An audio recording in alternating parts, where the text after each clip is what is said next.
Iñárritu. Right. Alejandro is Right. in this year.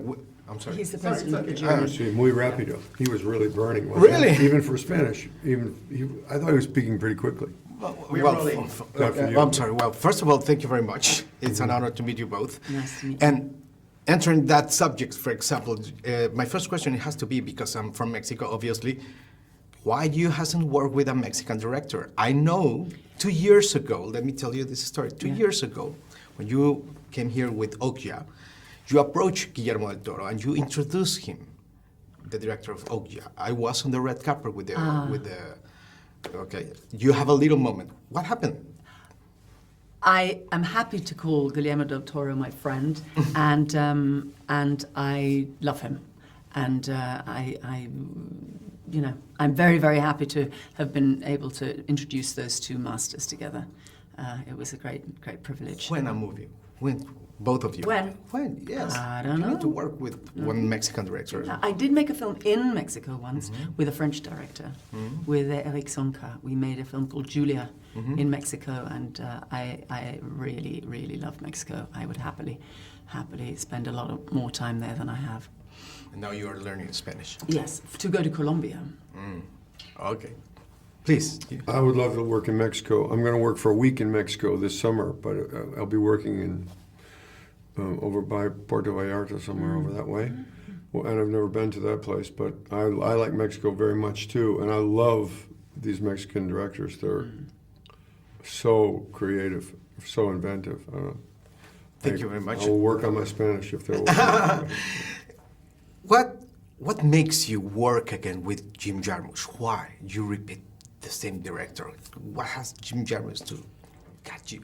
I would say two enormous reasons. One, he's a great master of cinema, and two, he's a friend. And what could be better? I mean, it's wonderful to work with your friends anyway, even if they're not masters of cinema. But if they happen to be, then it's kind of a no-brainer. Yeah. Please. She hit it right on the head. He's become a friend, and his work is of such a high standard that when he says, "I've got something for you," you don't even. There's no question that you're going to show up. You just say what time, where, and you're there. But why is he a master of cinema?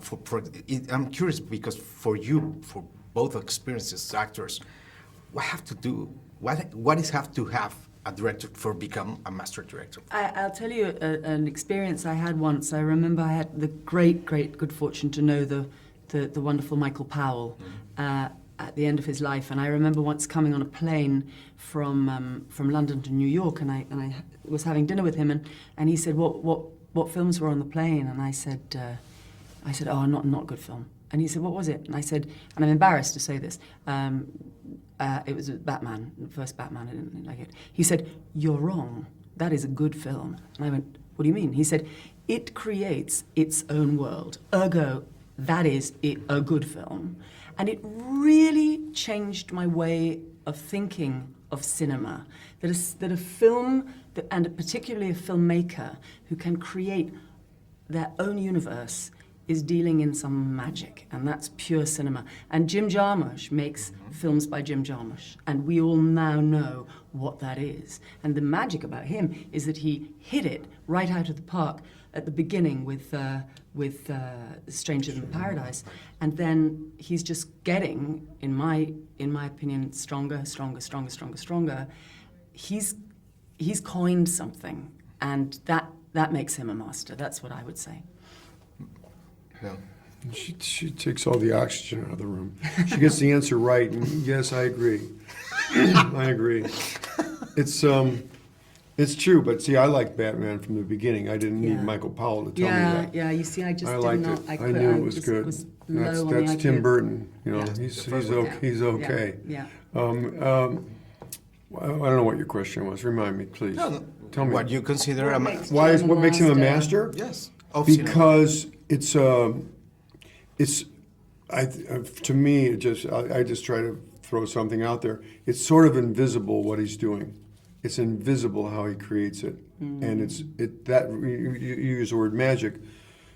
you walk in the set and you go, what's going to happen in here? You know, what's going to happen in here? And you see the three of us in police uniforms. You're like, nothing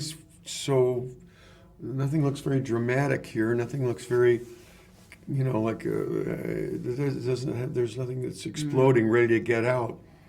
And then we do the lines. It's quiet. We do them. He kind of talks a little bit. And then you see it, and there's something really strong happening. He's built it. He's the rhythm of it, the tempo of it, the breath, the spacing. He's got it, but you don't. It's not easy to look at. You can't see. Oh, that was really something. You don't. We didn't. It's not the kind of movie you walk off the set and go, God, we just killed it. Yeah, no. You don't feel like never. you dominated the scene. You feel like Never. we stopped shooting it, and only he knows that it's right. Yeah. It's not. It's kind of funny as an actor to feel that way. You're good. Okay, I'm sorry. Okay. Go a little more. Go one more. We talk too much. Go on Give him more, one more. 'cause we talk- Give him one more. We talk too much. Well, just one more question. Tell me something about the film that you hasn't told anybody. One thing, whatever you want, that you hasn't told anybody. Please. Well, let's see. We had very difficult weather conditions, but I've said that before. There were electrical storms and powerful thunderstorms, strong winds, terrible heat, insects, people dressed as zombies for all day long in 95-degree heat, very uncomfortable. It was a strange town. Wasn't it a wonderful town? Oh, yes. We were shooting in a town in upstate New York called Fleischmann's, which has a predominantly Hasidic Jewish community living there. And it was sort of extraordinary because after a few days, obviously, whenever a film crew turns up in any town, but particularly a small town, it's kind of the circus has gone to town and everybody's amazed and you have the lights and everybody thinks it's extraordinary. But after a few days, people get used to it. And then eventually they get really annoyed with you and they wish you'd go. But there was this magical bit in the middle when the inhabitants of Fleischmann's and the zombies cohabited, and nobody remarked on it, and nobody photographed it, and it could have been a film in itself. That's my presiding memory of that shoot. It was really extraordinary. You sort of thought, what is more extraordinary? You know, everybody's sitting around having craft services dressed as zombies, and people with their big arse prosthetics with their bites out of their butt cheeks, and Thank you very much. Thank you. There was a cool. I love that.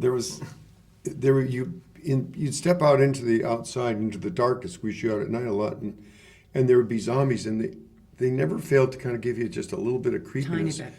And sometimes you'd see like something coming out of the darkness at you, and it would appear, and it would be a Hasidic gentleman with like a beaver hat, curls down his side, and glasses, because they all have bad vision for some reason from reading the Torah. And they're up all night. They stay up all night. I don't know when they sleep. They're like vampires, the Hasidics, because they're always talking about the verses. They're always talking. And to see this guy come out of the darkness and say, the zombies, I'm okay, kind of into it. But this guy coming out, I wasn't, It was fun. Thank you very much. Okay. As a film critic, Thank you, really is Silvestre. one of my best days. Really, really knowing you both. Really. Oh, it's Thank you. really nice.